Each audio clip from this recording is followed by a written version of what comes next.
Hi, and welcome to our Hurricane Preparedness Town Hall. The forecast is showing we have a potentially busy season ahead, so we have 3 local experts to advise us on how to prepare. We've got Chris Franklin, who is the Chief Meteorologist for WWL-TV. We've got Rubby Douglas, who is the Preparedness Section Chief for the Governor's Office of Homeland Security and Emergency Preparedness. And we've got Collin Arnold, who is the New Orleans Homeland Security and Emergency Preparedness Chief. So to kick things off, we'll go to an ad from our sponsor, AARP. AARP Louisiana is honored to sponsor today's town hall with the Advocate. I'm Alfred Mason, AARP Louisiana Volunteer State President. Like many of you across the state, I have experienced the devastation of losing a home to a natural disaster, such as a hurricane.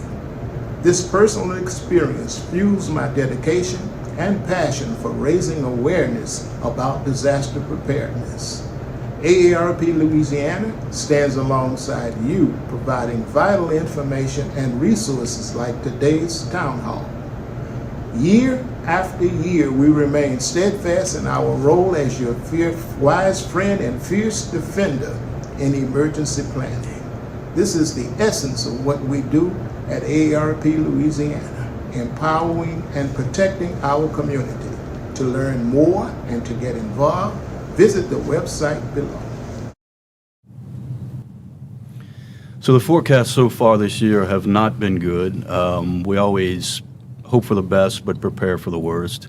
So maybe we'll start things off with Chris maybe explaining to us a few of the factors that are making the season potentially so difficult. I think it was one of NOAA's, if not the worst, May forecast that they've ever issued for hurricane season.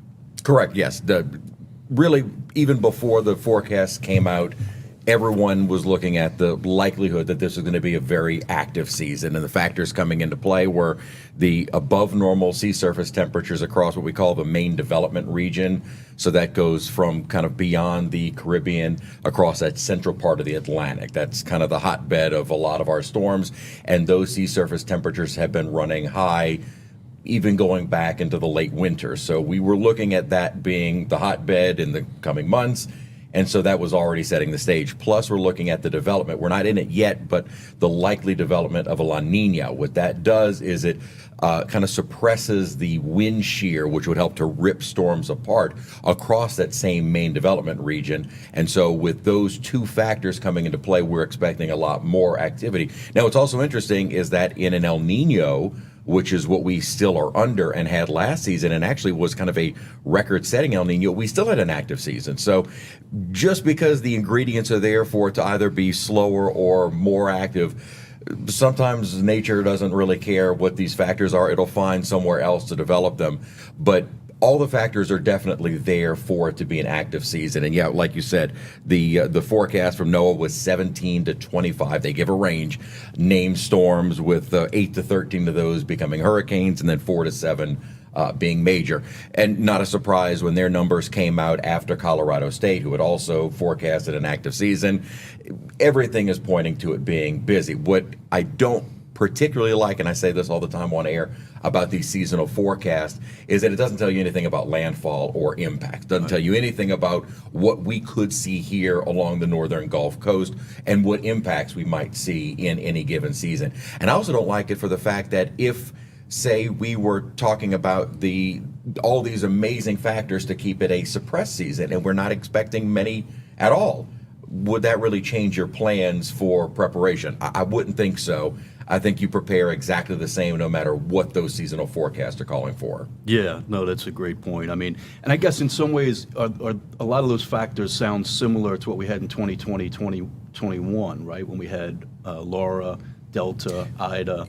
I think we were in La Nina during right. that And phase. one thing I like that Colorado State does, they don't just issue the numbers and then leave it at that. They go through pages and pages of reasons why, and they do what's something called analog years, where they analyze similar seasons and then explain what those similarities are. And the years that they use were 1878, 1926, 1998, 2010 and 2020. 2020, we had 30 named storms. Now, 2010, we had 19, so it was an active season there. But what's also interesting is that those 3 years prior were all average or below average. So even in an analog, there is the possibility, now it's a lower possibility, but there's a possibility that we have an average season. And I know there are some folks, usually more the weather enthusiasts, non-meteorologists, that start saying, well, look, it's, June 12th and we haven't had a named storm yet, so what's going on? Well, the season always starts off slow. One thing that's always kind of difficult for us is that we have this big build up to the June 1st start, and then it usually is pretty quiet for a couple of months. We don't really get into the swing of things until August, and then the peak of the season being September 10th. So looking at past seasons, it's looking as that will be likely an active season. But even as you look at those past seasons and the impacts that we saw in 2020, that does not necessarily mean you are going to have those type of storms. Each season is individual, each storm is individual. Yeah, absolutely. I don't think anybody in the state will forget late August, early September as key times to remember. We've been hit so many times during that period. There was a part of me over the last 2 years, after we got past August 29th, you kind of breathe that sigh of relief because of Katrina, Ida, and there have been others around the 29th that it's something about that date that we just wish we could erase from our calendars, and definitely had that. Okay, we got through August. Now, September 10th is still the peak, and you can still get pretty active storms into October. And then we had Zeta that wild year just before Halloween. So we can still get the activity late. But there is definitely something mental reassuring about getting past that, even September 1st, that it seems like the end is near. Yeah, no, absolutely. So Rubby, with all that in mind, maybe you can explain to us a little bit about how the state is preparing this year. What are you advising residents to do? Has much changed this year? And I guess, as Chris mentioned, to you, obviously you're watching the forecast, but maybe it doesn't change preparations because all it takes is one hurricane, right. Really. I love how Chris said, we're definitely gearing up for June 1st. But as at the state level, we look at preparedness being a year-round thing. And even we've noticed, even in the spring, we've had some very significant severe weather, tornadic behavior that we've never really seen that way before, and really causing catastrophic damage to a lot of rural communities. And so we are looking at, based on lessons learned that we've learned from Ida, we've learned from Laura, because we're actually starting this hurricane season with 46 of the 64 parishes in some state of recovery. And I think people forget the magnitude and the widespread catastrophic damage. When you're looking at that, we have to stay, and it needs to be more than just bottled water and tuna fish.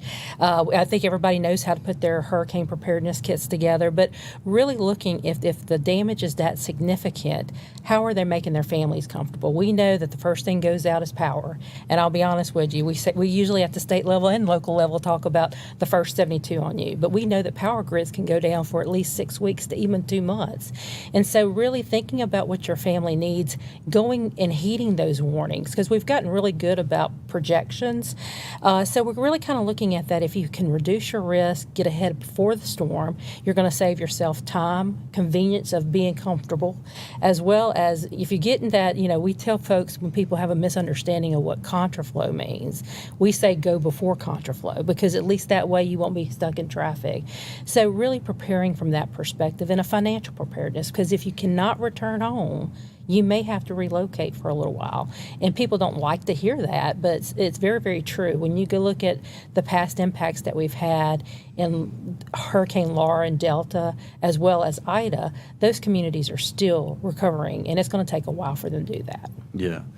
Hey, Collin, similar question to you on the city level. I know you mentioned in the past how power is a concern. I know you all are trying to get some of the, I don't know if you call them cooling centers or that sort of thing set up. But what are you advising residents this year?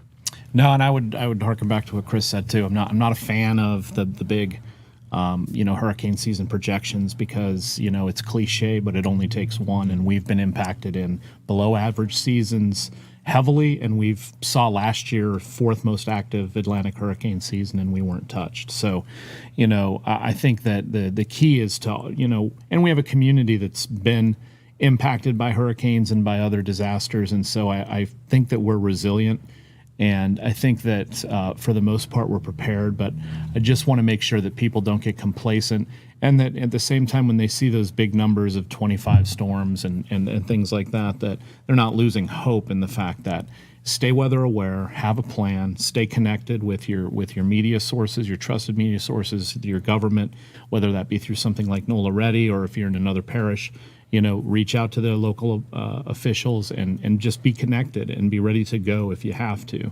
And then having a plan, whether it be, we've always talked about for lower level storms, the tropical storm to a Cat 3, you're probably safe sheltering in place. So having that ready to go.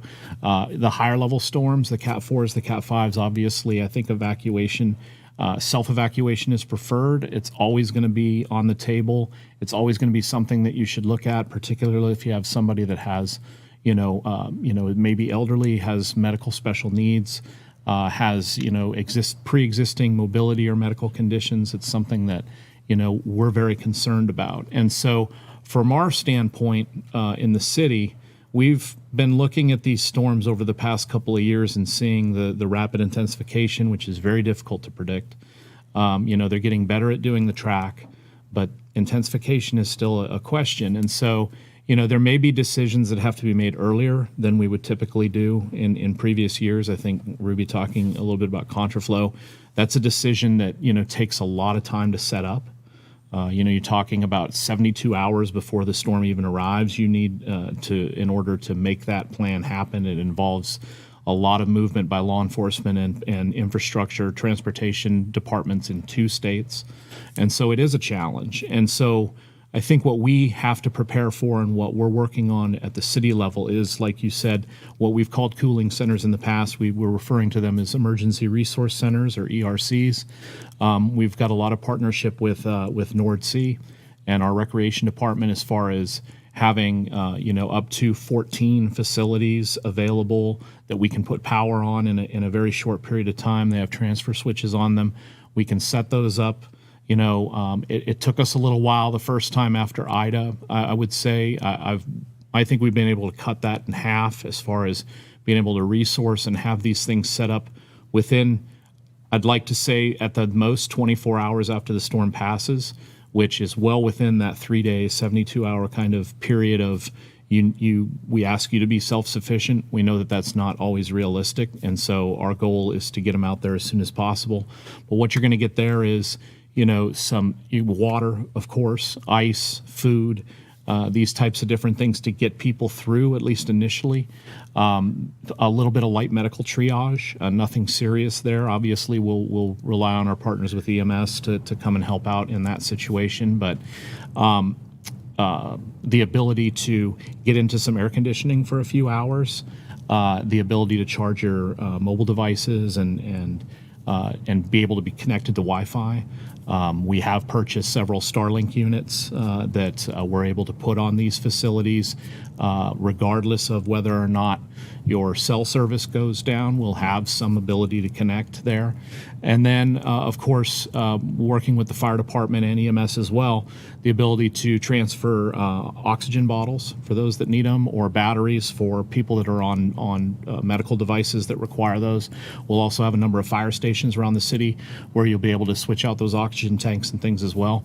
I know our focus is on particularly our most vulnerable in our community. And I'm looking at that as the elderly and those with pre-existing medical conditions that are most adversely affected by not only the storm itself, but by the aftermath of the storm. And I think our focus is really on the aftermath, because what we're seeing, and the data bears this out, is that the people that die in hurricanes die after the storm. They're not dying before the storm or in the middle of the event. They're dying from heat-related illness. They're dying from cardiac arrest. They're dying from electrocution. They're dying from carbon monoxide poisoning from the improper use of generators. And that's just kind of that's the facts. And so anything we can do as a city to try and protect our most vulnerable residents in particular from heat And I am concerned about power loss based on just the storms that we've seen over the past decade, and particularly over the last 3 years or 3 seasons. Anything we can do, that's what's on the table right now to try and do. Yeah. And I guess one key point related to that, although you're putting these very useful centers in place for people not to think of that as a full shelter. These are supposed to be temporary places. No, and that's a great point. But, we are looking at some scenarios where we would have to possibly refuge people. And what I would say is I would not look at that as a plan. I would say still, if the storm is bad enough, evacuate. Do everything you can to evacuate. We'll do what we can to enact the city-assisted evacuation. But again, those are plans that take quite a bit of time to set up. We were not given that opportunity during Ida. The timeline just didn't work. And so we've been working to try and trim that timeline down of how long it would take to set up at least a hasty evacuation where, again, seniors, those with medical issues, mobility issues, those living in independent living facilities on the 9th floor of a building with no elevator and no power. How do we either get them out before the storm, if we can, or certainly after the storm? And we have some experience with that post Ida of moving some people into sheltering in central and North Louisiana with the assistance of our state partners. Obviously, huge lift there.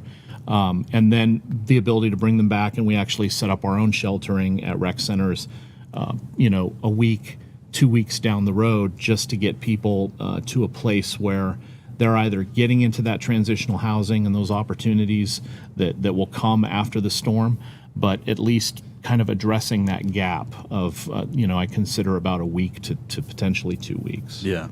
Yeah, and you raise the important point of the vulnerable population. We have a lot of seniors in New Orleans, a lot of seniors across the state.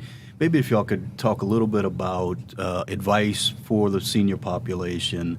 How do you prepare? Especially if you might have medical needs, that sort of thing. What can you do maybe in advance of these storms, in advance even now, to get ready in case we do have to deal with one of these situations? Maybe if you start with that, Rubby. Well, I'll just tell you, Collin does an excellent job. It's really about partnerships, because who's actually reaching and touching those vulnerable populations? I look for citizens. I mean, we work real heavily with Council on Aging and other health and even social service providers, because it's important for them to be able to provide, again, more than just an emergency kit checklist. But if you had to evacuate, and let's just say you have a network of service providers, you got to be able to evacuate where you can reconnect to those service providers, whether that might be in another city. So we're trying to build ambassadors, if you will, through those networks, because it's not just me and Collin. It takes a whole village to really support the community, especially vulnerable populations. I also look at, we talk about the forecast. It's important that individual responsibility begins at home. The state is never going to and the city is never going to let their citizens fail. But the other thing is there's got to be some kind of initiative there. I also talk about vulnerable populations for those with medical needs. Some of them actually, if you think about that, we've got a disabilities advocacy group at the state level and trying to make sure that they're prepared to execute those plans that they have. It's important for them to be able to be connected so they can be referred to those services. It helps their livelihood and helps them thrive if they do have to evacuate.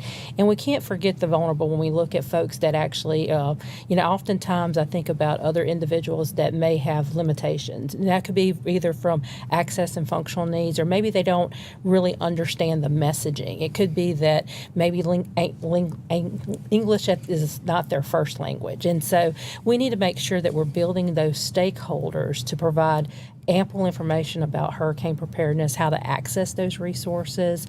Public housing, I consider them a vulnerable population, because usually when you look at a population of our state, 4.6 million people, half of those folks actually live below the Boudin line. You know what that Boudin line is, right? Below I-10. And so you think about the level of populations that you have to evacuate out of harm's way. These folks probably have waited all their lives to get into some kind of stable housing. They don't want to leave. And so it's important. These storms are not 72 on you. We look at critical infrastructure being significantly damaged. We try to really encourage people to go ahead and make those friendships, seek family refuge, so that way they can be comfortable. When it's safe to come back, they can. Yeah.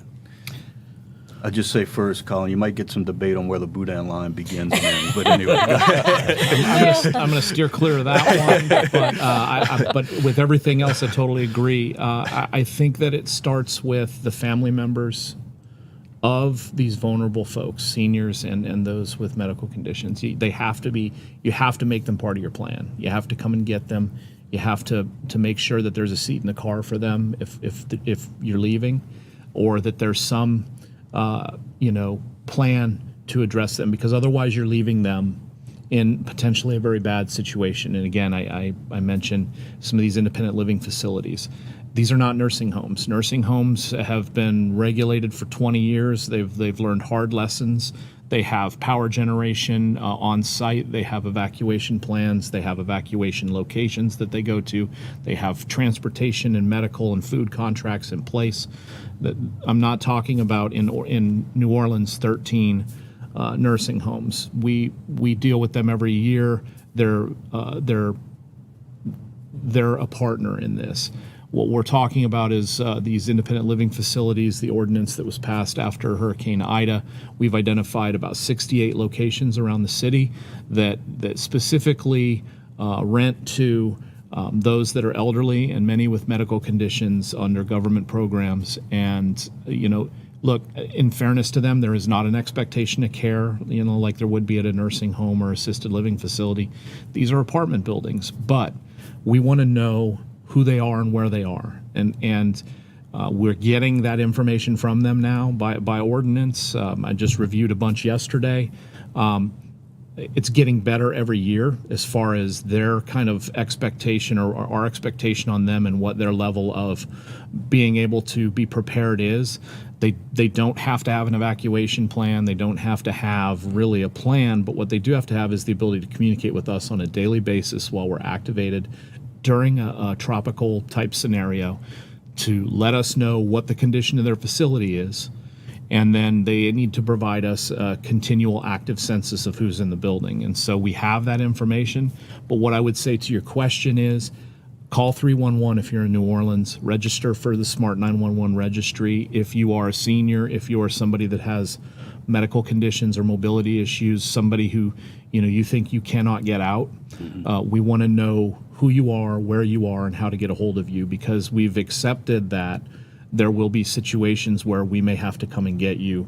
It may not be before the storm. I'd like it to be, if we have the timeline to do it, just to be safe, but it will certainly be in the immediate aftermath of the storm, checking on you, making sure you're okay, getting you down from that 9th floor, getting you into a situation, at least temporarily, where you are going to have a better outcome. And so that's, I think, what we can do right now. Now, if I keep saying seniors, we got a lot of real able seniors out there too. So check on your neighbors, check on those that you may have concerns about, and then do the same type of planning that you would do, for any family, any individual, to make sure that you're going to have a good outcome. Yeah, that's great advice. Yeah. And so we touched a little bit on this fascinating but also frightening point of rapid intensification and how to get out, contraflow, all that sort of thing. Maybe, Chris, you mentioned a little bit, but can you explain a little more? What is rapid intensification? Why is that happening? Is it happening more now? What are we seeing? There have been a number of studies, I was just looking at some of them last night, that are saying that we're likely seeing more of the rapid intensification. With tropical systems, hurricanes, they are heat engines. They rely on heat. So the greater the heat at the sea surface levels, below sea surface, where we're talking about oceanic heat, you'll hear all these terms throughout the season. So when we talk about sea surface temperatures, it's just the temperature of the sea surface waters. And then oceanic heat content is as you go deeper into the Gulf, Caribbean, Atlantic, how warm is that water? These storms start churning up the very shallow water. If it's only warm at the surface, it churns up colder water. It can kind of kill itself off, especially as storms kind of meander or just sit. So we look at those things, but also the atmospheric heat. with a changing climate, and I'm not getting into the whole climate change debate and all, it's definitely warmer. So there is more of the warm water, more of the warm, humid air, and so that's likely why we're seeing more of the rapid intensification. Most of the studies that you'll look at is that, or that you'll read, are we don't still completely understand why it is happening and why some storms will show this, show the signs of new thunderstorm development, new convection that we say forming, and then explode in strength, and then others don't. And as a matter of fact, one of the papers I was reading last night said that of all of those storms where you see kind of the new convection and thunderstorms starting to kind of refire up, 90% of them don't rapidly intensify, only 10% of them do. So it's not all storms. It seems to be the ones that are right near our coastline, and as you heard from everyone about timeline, that has been huge with these rapid intensifications, because without knowing the exact times, it usually is about 3 days prior to get any kind of major plans in place with the regards to contraflow or anything else.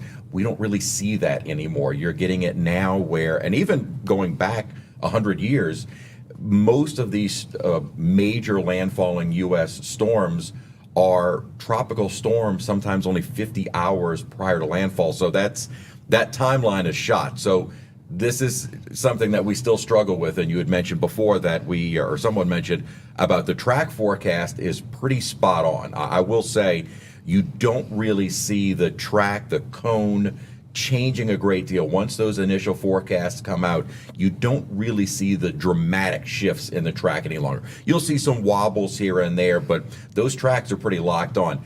15 years ago, it was almost kind of a joke that when that first forecast came out, you wanted to be in the crosshairs because it was not going to be there 5 days later. That's where you want it to be. And now, once that forecast comes out, 5 days, it's not going to move a whole lot. And there is a lot more that can be discussed about wobbles one way or another and why we track the center of the line and all that. But what's still the more complicated part of the forecast is that strength. What is going on inside the storm? We may never have a complete understanding of the inner workings, dynamics in real time of these storms. Air Force, NASA, NOAA are trying their best to get more information with additional flights. We've got sail drones. The Navy is involved now. As a matter of fact, we'll have on some of the Hurricane Hunter flights, Navy personnel dropping sail drones to get more sea surface data and what the pressure is doing, the winds are doing at the surface levels instead of just the entire column of the atmosphere. So we're trying to figure out in real time what's happening. And without getting into the complexities of computer models can only work so fast with the data available. So that strength forecast is always going to be a far more difficult feature. So usually what we have said on air, and I've said it numerous times, is when we're looking at the landfall potential of Ida is a great example. It was going to be a 2, and I said always imagine that it possibly could be a strength higher. Just go with that. Just assume it's going to be, and ended up being 2 higher than that. As we got a little bit closer, we certainly had that forecast pretty locked on, but at that point, you're now less than 24 hours from landfall. You kind of have that general idea of what the impacts are, which communities are going to be impacted the worst. But as we even saw from Ida, just a little wobble one way or the other could have put New Orleans proper far more into the worst part of the storm than we were. Yeah. Yeah, and some of these technological improvements are really fascinating. But as you mentioned, I mean, we're getting so much better at it, but there's only so far you can go with this right. stuff. And we may reach a peak or a point where the forecast just cannot get any better. Our computer capacity, the modeling data, the ability to get that real-time information will kind of plateau. And eventually we may hit a peak where this is as good as it will ever get. And I will say we're pretty good with the way those forecasts are right now. Yeah, all right. And yeah, I mean, I guess, as Chris mentions, this really kind of complicates the equation of how do we prepare when a storm is coming? What do we plan for? How strong is a storm going to be? Collin, if you could maybe talk a little bit about it. That is the challenge. Yeah. The challenge now is looking at something and forgive the slang, but looking at a blob in the Gulf of Mexico that hasn't even developed, that you know and you're hearing, and looking at the projections, this could be something very significant within 4 or 5 days. But until you actually get a plot and an actual, I wouldn't say a name, but a number, and it's listed as a depression, and it's something that they can actually lock onto and look at. It's our challenge is, can we make a decision about activating some huge plan? I say this all the time. Right. Would the public even heed those warnings? Right. If that's a huge there's nothing challenge. there's nothing in the Gulf. What are you talking? Well, our models are showing this could be a major hurricane in 3 days on Louisiana's doorstep, but it's not there now, so Right. I'm not going to do anything Right. yet. The models are always wrong. So I hate to interrupt, but it's just No, I'm it's on a soapbox. with that. 100%, because it brings in the contraflow discussion. I said it a few weeks ago during the mayor's kind of her opening hurricane season press conference. I was shocked and a little dismayed to hear from the public. Post Ida, we worked with the legislature, a couple legislators here, and they set up kind of a civilian kind of task force, asked for opinions from the community about contraflow, and because it wasn't able to be used, and to hear people say like, well, I need you to do contraflow because that's when I decide to evacuate. And that's never what it was designed for. It was really designed as like, you need to move 1.3 million people out of the metro area, not even counting the 2 other areas towards the coast that have already started moving out, and you don't want to lock them in on the West Bank. You have limited amount of road space. Contraflow is the ability to just kind of like throw all the gates open at the last, just like, come on, everybody get out, because we know people delay. And so it is a last resort. But to Chris's point, how do you tell the public this may be something in 4 days? But And then it may not, Yeah, but the chances are, in my opinion, and from what we've been seeing, it probably will be, so you need to just be ready, be ready to have your simple things. Start building, your kit at home. Get a case of water a week. It lasts for years. Get some canned food. It lasts for years. I know these things are expensive to a lot of people, particularly in New Orleans, and we understand that financial constraint, but you don't have to do it all at one time. Build up your supplies as you go. Always keep a full tank of gas in your car during this time of year. I mean, it just makes sense, and just do what you can to try and get towards, we opened this with kind of how June 1st is a pretty arbitrary date, right? In my office, we look at 2 dates. We look at June 1st and August 1st. June 1st is yes, we're ready. We've done all our training. We've done all the things that we can do to kind of be ready for hurricane season. August 1st is the no BS. What are we lacking on? What do we need more of? Who's not on board? It's the real kind of let's go. It's go time. And so I would, as the public, use these 2 months that we may have. And look, we may have a tropical depression, we may have a rain event, we may have a tropical storm. But in these 2 months here, start refining that plan and really getting those supplies that you need and making sure that you're ready to go. Yeah.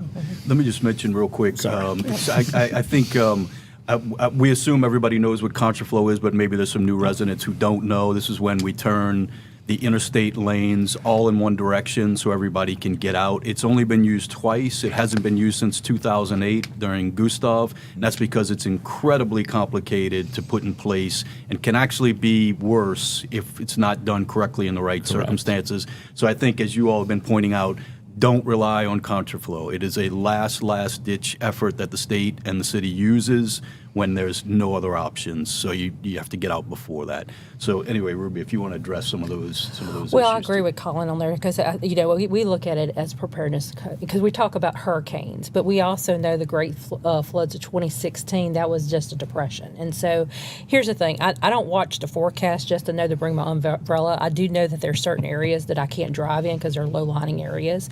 So I look at it from that perspective. I think Collin is right. Sometimes we put demands that you have to have your kit ready there, but I think the people at Walmart think I'm always doing hurricane preparedness because I'm always ordering my case of water. But it's important to make sure that we have those together. I mean, I go for contraflow. We do contraflow in Baton Rouge for LSU games, and so that's really a practice mechanism to expedite people to get out of harm's way. But contraflow, as Collin said, is very complicated. It regards a lot of agreements between the Department of Transportation with two different other states. State police has to be heavily involved. But the other thing is those tropical storm winds. I mean, we can't have buses on the roads with 35 miles per hour winds. And so it's important for people. I think people know that we have a plan in the toolbox, but they can't rely on that. When we go shopping or we go just driving down New Orleans, congestion and traffic can be quite challenging. And so think about that when everybody else is trying to go out the same way. So again, I say get your plan in order. Find out if there's a family member or a friend that you can go with. And that's where they need to go ahead of time. That's important because we can't predict. We can't control Mother Nature. I know, Chris, you probably email her every now and then and say, okay, can you calm down a little bit?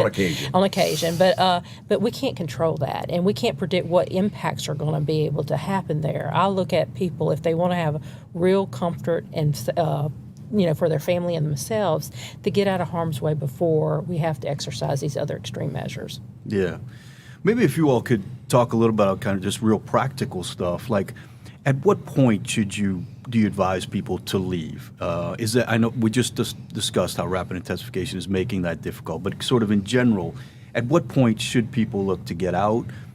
What should they do about pets? Those sorts of things. How do you advise Well, people the on state that? plan does we have partners with the Department of Agriculture and Forestry that actually help support our pet shelters. So even at our shelter plans that we do have those available. Even at the local level, I know they partner with, the pet associations, those different entities that support that.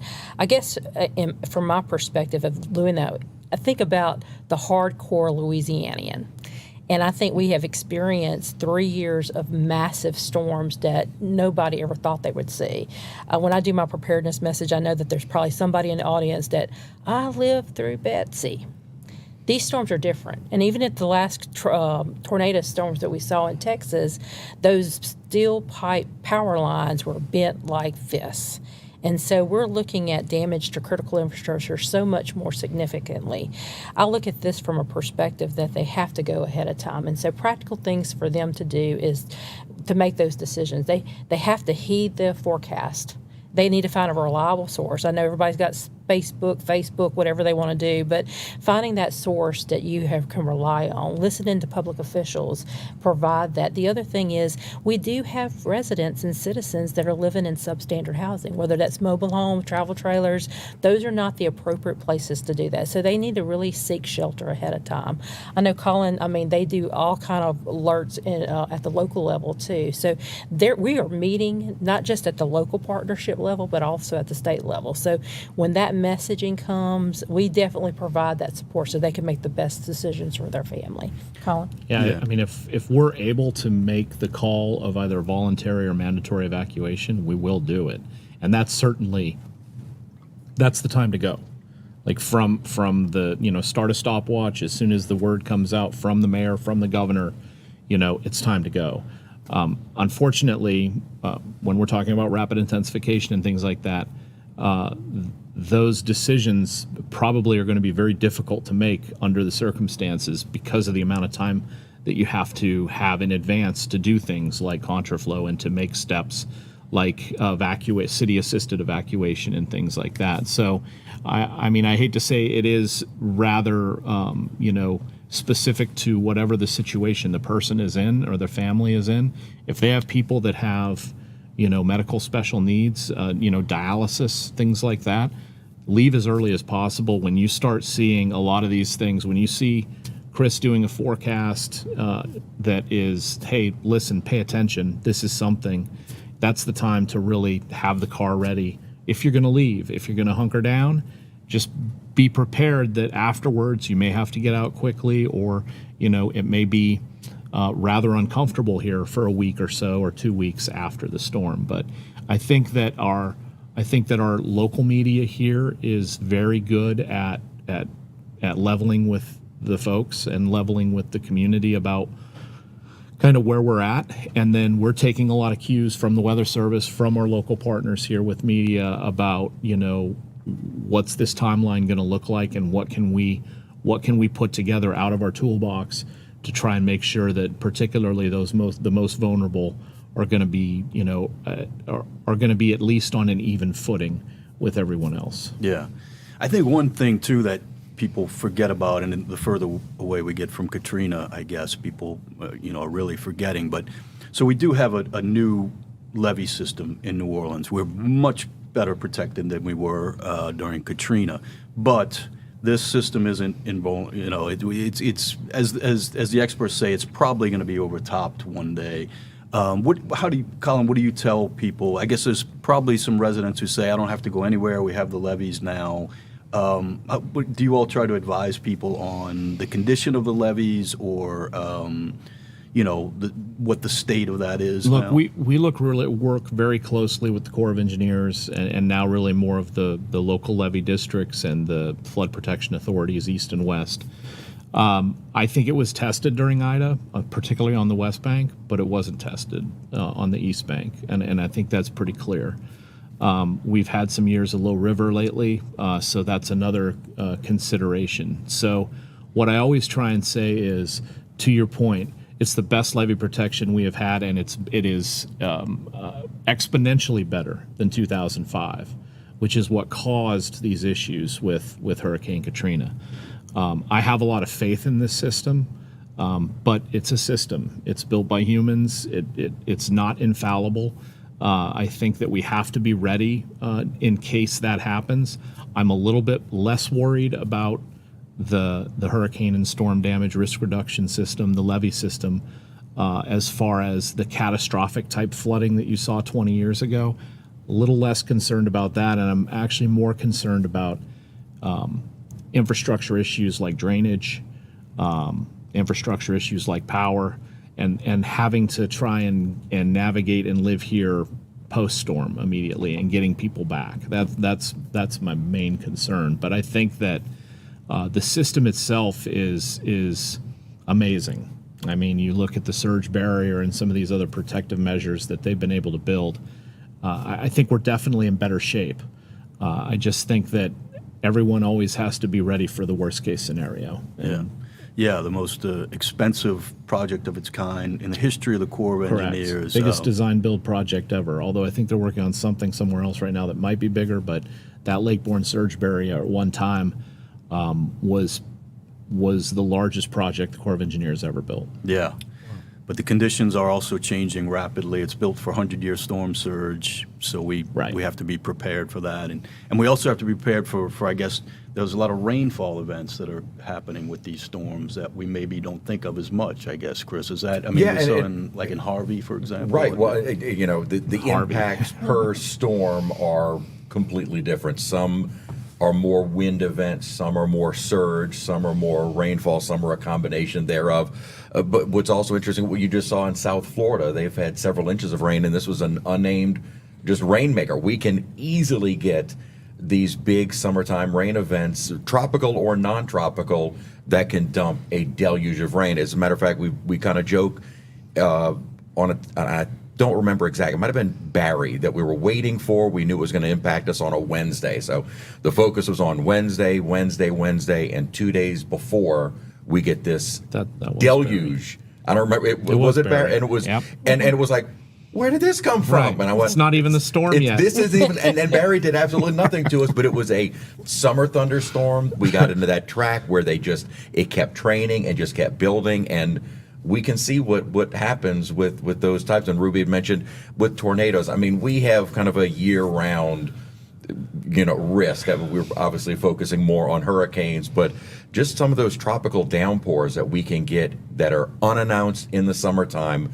can do sometimes just as much or more of an impact to our area. So sometimes just because it doesn't have a name doesn't mean it can't bring with it some destruction. Yeah, we got an interesting question from one of the readers asking, this is kind of a very complicated question, maybe you can address it generally. Obviously land loss, coastal erosion is a big issue here, and he's asking how has that changed our risk in terms of storms? I guess because we have much less buffer now for Right. hurricanes. That's what it is. It's the key is that's our buffer. That is the coastal plain is our safeguard from that surge. That low-lying marsh between the city proper and down to our coastal communities and the open Gulf is that marshland that is supposed to absorb the surge. Our barrier islands, that is, by definition, they are our barrier between these surges coming in, and those should, in essence, kind of dampen down the impacts. And as we lose more and more of that protection, it just puts us more and more at risk. Yeah. And Ruby, go ahead, I was going Collin. to say Yeah. every storm's different too. It's you get something like an Isaac that dumps rain on you for 3-4 days, and so then you're wondering, that's a slower moving tropical storm Cat 1 type scenario, and then you get something like Hurricane Zeta that moved through at almost 50 miles an hour and was gone within 3 hours, and that That caused night we're all- damage. Caused damage, wind damage, turned our power grid into sticks, like it does. But I don't even remember if there was appreciable rainfall in Zeta. There was not. Yeah. Yeah. We had a Cat 3 move directly over the city. I mean, the eye, that's what amazed people. No one had been through the eye like Right. that. And it's amazing. The wind's just died. And I said, get back inside. Right. It's about to get bad again from the other direction. I said, but it's incredible to see. But again, every storm is different. That was booking it. Right. We went on, we were, doing wall-to-wall coverage. And by about 10:30, it was, all right, we can go home. Right. I mean, no power, and what was different about Zeta was being so late in the season, it was followed behind a cold front. So it wasn't as uncomfortable as it would have Correct. been during an August storm. Right. You open up your windows, and it was actually manageable during Right. the aftermath and cleanup. Yeah, yeah. But I guess in terms of the coastal issues, Ruby, that's an issue here, obviously. But other parts, some of the coastal areas of the state, they really have to get out when some of these storms are coming, I guess. They have, especially if you're below the levee system and you're kind of, you're especially vulnerable. I mean, how does the state advise these communities? Well, we look at that again, it goes back to local control and hearing those warnings, whether it's a voluntary or mandatory evacuation. We even from Cameron Parish, which is right there, they've been through it before. And here's the thing, we know that storm surge is probably a number one death of people, the impact of a storm. And so you can't swim out there. Those folks they don't really realize that could be a drowning issue for them. So we definitely try to heed the warning. It goes back to, do you have your plan in place? Execute your plan when you get the information to do that, and listen to your local officials. We definitely try to make sure that, and I do know that when you're looking at evacuation, if you're doing self-evacuations, is making sure you plan for alternate routes. We have gone accustomed to Waze and Google Maps, but even learning other alternate routes, because if you have other communities or other parishes evacuating too, you want to be able to kind of get ahead of that. So I go, try to keep your family comfortable, safe, connected. Those are things we can't control. Weather changes at a blink of an eye. And I know you're emailing them, Chris, I really do.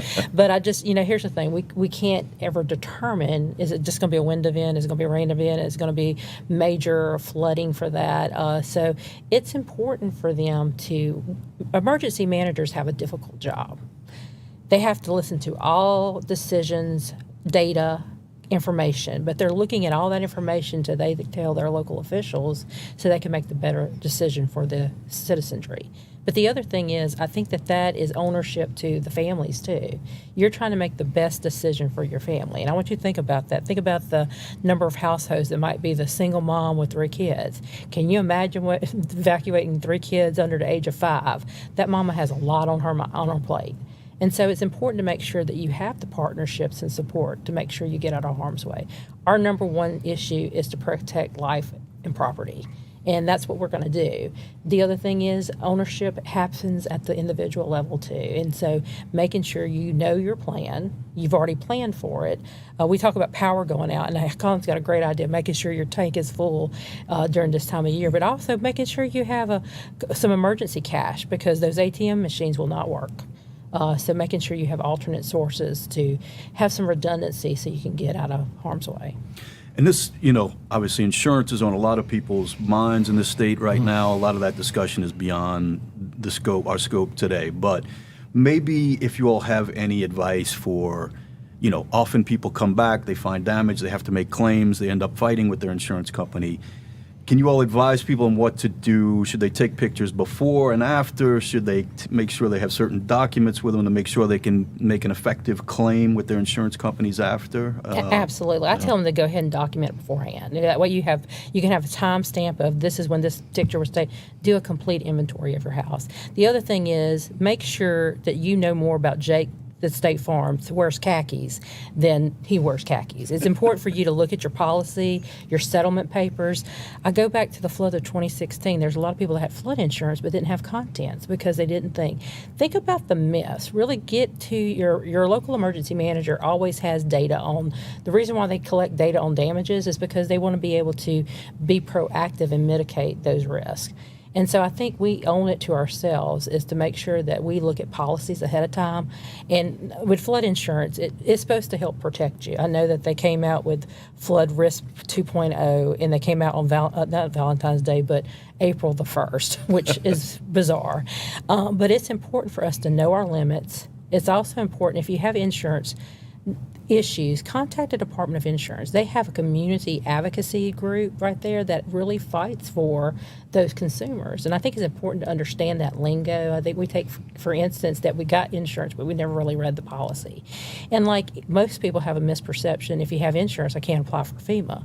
You can apply for FEMA. FEMA just can't pay what some other source is paying for you. So really, if you have to recover and you want to maximize your recovery, you got to maintain documentations, copy of policies.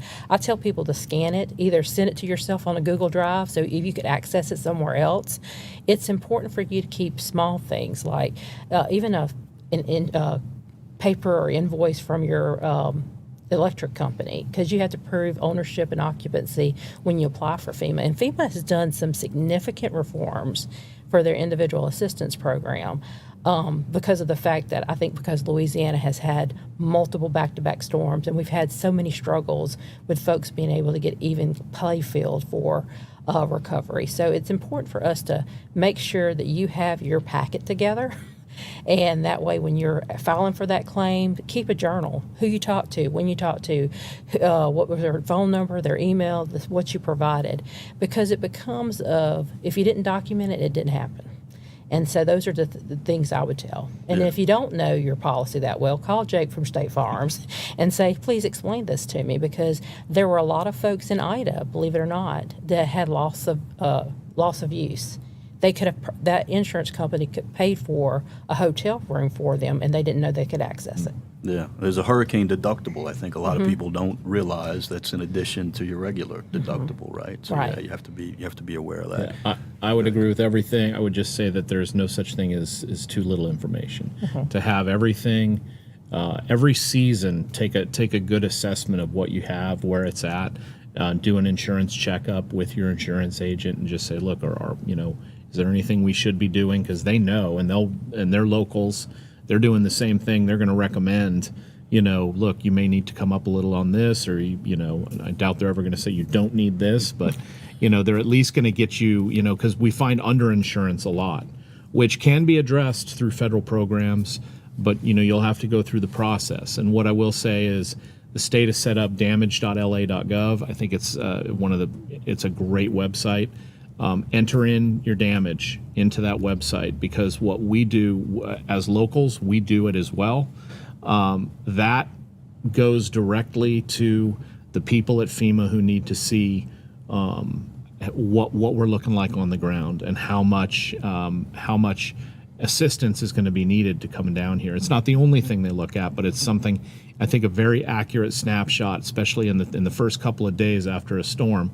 If you're putting in, you're taking a picture of your roof damage, submitting it, it's takes 2 seconds on this website, damage.la.gov. We're all using it as locals as well, and I think it's becoming a great repository for information about each individual event. And so, but I would say for New Orleans, get flood insurance. We just chronically have a low percentage of homeowners that have flood insurance. And I'm talking about, look, it may be required for a mortgage, but we have a lot of homes that have been passed down through generations.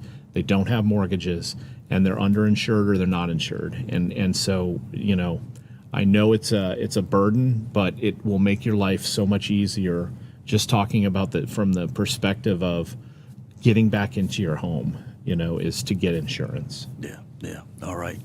So as we wrap up, maybe everybody can reflect a little bit on some of the kind of main point as we look ahead. We have that couple months, sort of, as Collin mentioned, although it's never too early. So Chris, maybe you can just some final thoughts on as we approach this potentially busy season. Listening to our emergency officials, we try and give specific advice to individuals as well as kind of a blanket decision, but you really can't make those blanket decisions. And folks will ask us in the media, well, what should I do for X storm? And I said, I can't tell you what you should do. What I will tell you is what I'm doing for my family. And at that point, at one moment with Ida, I said, I don't know how bad it's going to be. As of right now, I have 2 young kids. My wife is planning to stay at home. And then the next day, as I saw a new computer model, I went on the air and said, I am advising my wife and family and my kids and my family to leave. Well, you said you were. And I said, well, things change. So I will be open and honest about what I'm doing for myself. I cannot tell you specifically what you should or can do because everyone is different. So we usually kind of give that advice of, do you feel comfortable where you are? If you're in an evacuation zone that you've been ordered to leave, you have to leave. But if you're in an area where you feel comfortable, you feel safe, we're going back to, personal responsibility.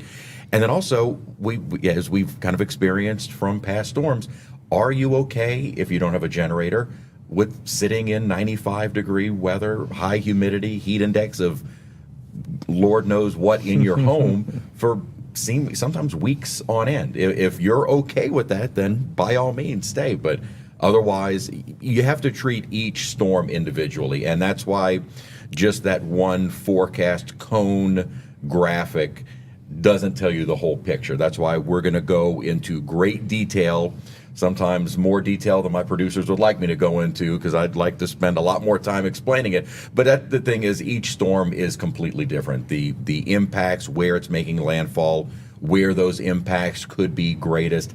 Sometimes we have a pretty good idea of where those impacts will be worse, and sometimes we don't. And sometimes we have to give kind of that blanket statement of this entire area of the coast could see X number of feet of surge, and we try and break it down even parish by parish to give those folks the most detailed information we can.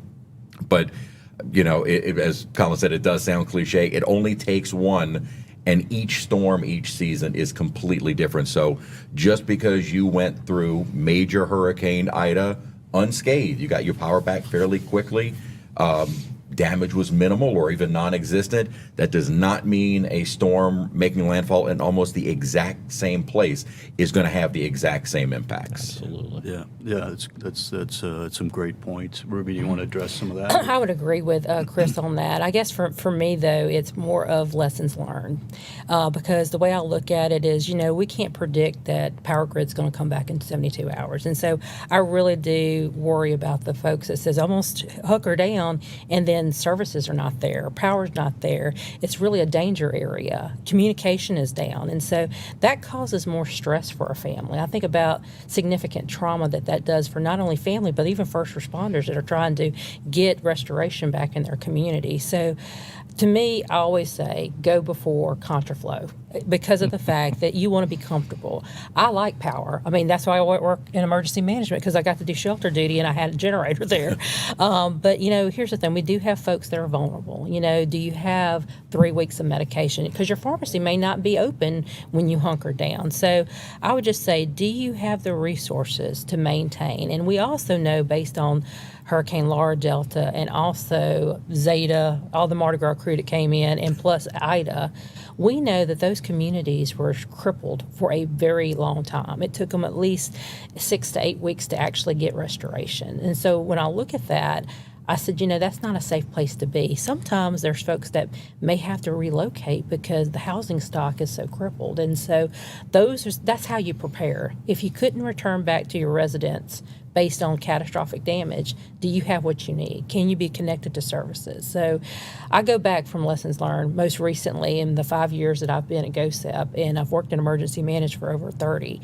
It's important for people to understand what we're currently seeing. And who would ever thought that we had hurricanes and we also worked wildfires last summer? Yes. Nobody ever thought Louisiana. So we are definitely experiencing a lot of extreme weather issues. And so to me, it's like, what's best for my family? What's best for me and my family? Emergency managers make decisions based on data and information. We're looking at forecasts, and I'll just tell you, forecast and tools that meteorology has now is significant that drives our stuff. But we're also looking at things that could be vulnerabilities to our critical infrastructure. So when an emergency manager is meeting with state-level advisors, meteorologists, and also with their leadership, they're going to make the best decisions to keep people safe. Yeah, it feels like the bingo card keeps expanding with wildfires and everything else. But yeah, Exactly. Anyway, so yeah, Collin, if you want to give some final thoughts. 3 on that. things, make a plan, have that plan, where you're going, who you're going to, who to contact, including obviously children, pets, and any elderly or medically vulnerable. Please, if you have a seat in your car, get them in there if you're going to leave. So make that plan. Gather supplies, whether it's going to be for staying at home, riding something out, smaller level, or you're, like you said, you feel comfortable where you're at, that you can make it through. Understanding the risks afterwards, possibly with, power loss and even the potential for some street flooding and outright flooding, or having those supplies you need, to leave town. And so again, 3 days worth, 72 hours is ideal. We want to try and get to you sooner, but you always have to be prepared. And then the third is just staying connected. In New Orleans, or for anyone really, you can go to ready.NOLA.gov. We have a lot of hurricane preparedness tips and advice, and you can sign up for alerts there. We do have a pretty substantial, through NOLA Ready, we have an alert system that we are sending out constantly alerts, rebroadcasting National Weather Service alerts, and just keeping the people informed. And you can either sign up at ready.NOLA.gov, or you can text NOLA Ready, one word, to 77295. And I think staying connected is the key, because when you ask the question, when should I do this, when should I do that, when you start seeing some of these messages coming through, it's going to be pretty apparent that this is going to be affecting us, and it's time to go, or it's time to hunker down and just be ready. Yeah. All right. All right. So yeah, some real solid advice as we head into this season. We thank the panelists for coming today. 3 really solid experts to you should maybe heed their advice. So we want to also thank AARP, our sponsor, and please check back to the Times-Picayune, NOLA.com, the advocate.com for reporting throughout this season. And if, knock on wood, hopefully we won't have the risk of a storm, but if we do, of course, we'll be reporting on that. Thank you very much.